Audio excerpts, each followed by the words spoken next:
stories are, in a lot of ways, the best way to communicate with people because we humans, we think in stories. It's the reality. That's what's always worked. I will never forget when I was first starting to appear on podcasts, one of the kind of discussions that came up quite frequently from experienced hosts was tell stories. Welcome to the Certified Badass Online Marketing Podcast, where being a badass has less to do with what you wear and what music you listen to, and everything to do with whether you've got the thriving online business of your dreams. I'm your renegade thinking Harvard Law grad turned online entrepreneur host, Bobby Klinck. In my years building my thriving business, the most important lesson I've learned is that being a badass online marketer isn't about secret strategies or ninja tactics. It's about doing the basic stuff right and showing the F up. So each week here on the show, you'll get clear, easy to execute guidance on how to build your online business and a swift kick in the ass or two to make sure you're getting it done. Hey there, welcome to episode 140 of the Certified Badass Online Marketing Podcast. I'm your host, Bobby Klinck. And today, in this kind of Foundations Friday, I'm going to give you a quick actionable piece of guidance and advice that you can use to improve so many different things in your business. Specifically, we're going to be talking about creating a story journal, why you need one, what it is, how you use it, etc. And if you've listened to me for any length of time, you know that I believe that storytelling is huge in everything we do. And so this is an integral role, especially early on when people are struggling and saying, I don't know what stories to tell. I don't know how to tell stories. This is a piece that you need to get in place. So that's what we're going to be talking about. But before we get to that, do you know that I have a new quiz that is all about helping you figure out where the holes are in your email marketing? You kind of know I'm known for my email marketing. I tell funny stories in my emails. I get responses. People tell me that my emails are some of the only ones they read. I get copywriters telling me that they have a Bobby Swipe file and they send people to my emails to get a sense of how to do email marketing right. And so because of that, I love email, and I started looking at what other people were doing in emails that I didn't read and that other people didn't read to figure out what people were doing wrong. And so I created a quiz. It's about helping you to find the mistakes or fatal flaws in your email marketing.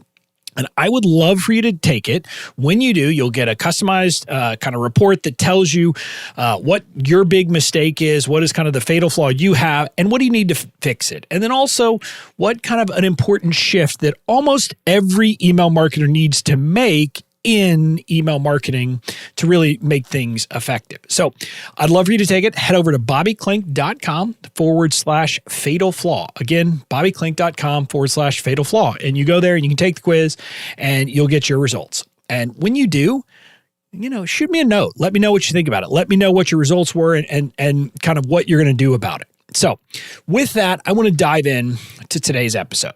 Again, today's episode, we're talking about a story journal.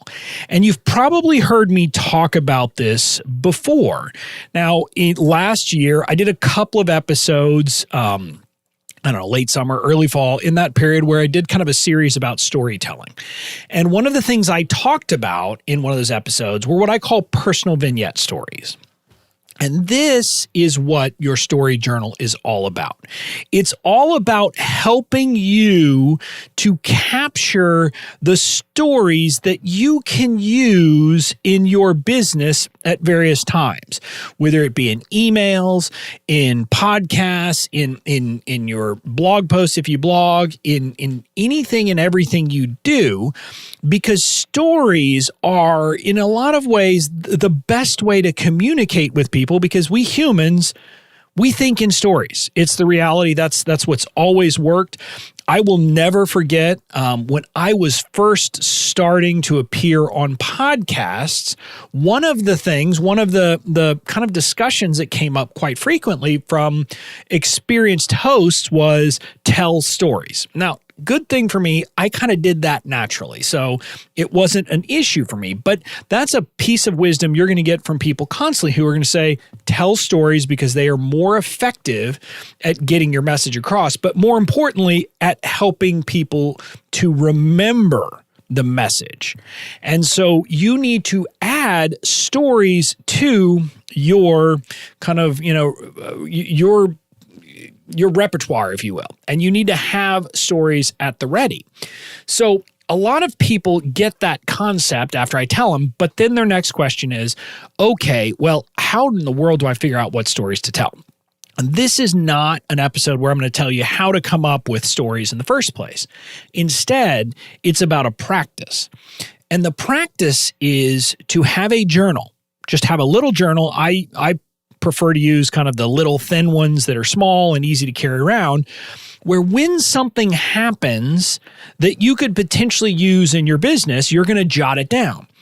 And the point of a story journal is not to write the whole story out. You could do that if you wanted to. You could practice writing out a story and making it punchy and making it short. The point of your story journal, though, is actually something very different. It's simply to catalog different stories and then think through how you could deploy them in your business. So part of it is simply when something funny happens or something interesting happens, to make a note of it. And by making a note of it in your story journal, you will start to say, okay, this is something I might want to use later. Then, once you've made a note of the story, the next level, because again, having just a thing, if you had a journal that simply had hundreds of potential story ideas, for most people, that's not going to be very effective. Now, it's effective for you if you're having trouble seeing that there are stories at all. So just starting to see that things that happen in your life are stories that you could use, that's part of what can happen. And you can just start to see those things more often and have them be something that's part of your everyday life.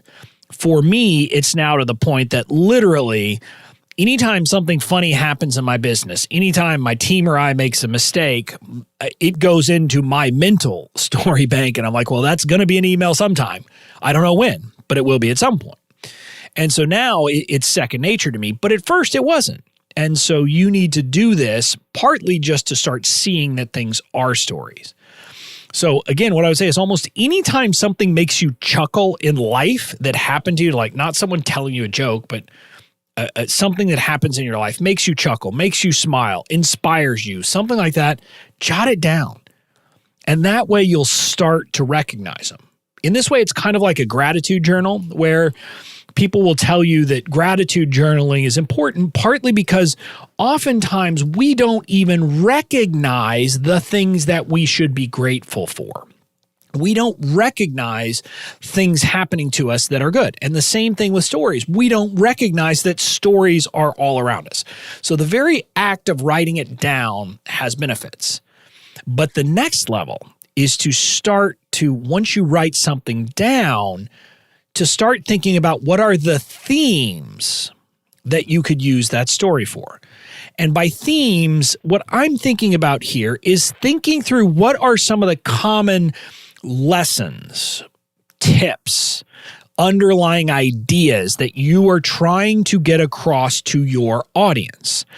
And for you, it's going to be different. But for me, there could be things like helping people get over the overwhelm, because I know that overwhelm is a big problem for my community.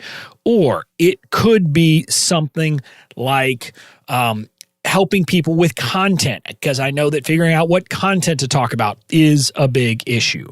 Or getting over imposter syndrome, because I know that imposter syndrome is something that happens quite frequently. Or building connections and the power of connections, because I obviously talk about that a lot. Or it could be something along the lines of building a scalable business model, because that's something I talk about quite a bit, and the power of having a scalable business model. Or they could be related to the power of starting to get traction and get off of the hamster wheel, which is partly about building a scalable model, but it's also partly about starting to make progress, because I will talk a lot about how getting that first bit of money coming in the door is often the hardest. But once that happens, it gets easier and easier. And so those are some of the themes that I know are important to my business. Now, you have to think through, what are those themes for you? Part of this is going back to your content pillars. Part of this is going back to understanding the customer journey, like your fans, your ideal customers. What is it that they struggle with? What are their mental hangups? What are all of those things? And if you know that, you can then use that information to come up with these kinds of themes and threads you need to be speaking to. Once you have that, you combine that with your stories, and that's where a story journal becomes truly powerful. So you jot down a story, and then you note, for example, the different themes that you could fit that into. And again, an example, some of them will jump right out at you. Like, for example, we had an instance recently where there was a mistake on my team where we inadvertently gave people who used to be members of our membership site, the Fans First Society, access to a workshop through an automation. And it was because they were on an old list that we weren't using, but they were given access to a workshop. And we had two choices. Either we could have tried to revoke their access, or we could just say, oops, bank error in your favor, and use it as an example of giving. And so that's a story that now I have, and I can pull that out anytime I want to talk about the power of giving. So that's kind of the example where that happens. I'm like, boom, that is in my story bank as an example of making the decision to give rather than to do, do something that is simply thinking about dollars and cents. So that's the kind of thing you want to be doing, is starting to put those things into categories that will help you to know where to use and where to deploy stories in the future. Now, if you want to go a step further, you're probably going to start maybe with this written story journal, but eventually you're going to want to organize things and stories by categories if you feel the need to do that. In other words, I would have a category and maybe you'd have a spreadsheet or something, and I'd have a spreadsheet that's about overwhelm, and I would have a list of stories I could tell about overwhelm, and I would have one about giving, and I could have a list of stories about that, and I would have one about my more cowbell, and I would have a list of stories about that. So that's how you would do it at the end of the day. And then when it comes time to write an email, and for this week's email, for example, I'm just saying this, I don't know that this is true, but I would say, well, this week I want to talk about more cowbell. And so then you could go to that spreadsheet, you could go to that page, and you say, here are all these different stories I could use as examples of this. And then you can pull one. Now, again, what I'll tell you is that if you'll do this for a while, you don't have to keep doing it. Because if you do this for a while, what happens is you start to recognize stories automatically, and then it happens more organically for you. But for a lot of people, this is a challenge. And trying to come up with the stories that aren't a straight, here's something that happened in my business and here's how the lesson I learned from it, isn't obvious to them. And so this is why I want you to do this. Start thinking through these stories and listing them and cataloging them. And once you do it, what I'll tell you is I think if you do this for 3 to 6 months at most, you'll see stories everywhere. And that's where I am now. I don't need a story journal because literally my issue is I want to tell a theme and I immediately have 50 stories come to my mind. It's just how my mind works. But if you're not there yet, create your story journal. So my call to action for you today, create your story journal, catalog stories, and categorize them. That way you will always have them at the ready and be able to use them in your emails, in your content, and everywhere else. I'll talk to you next time.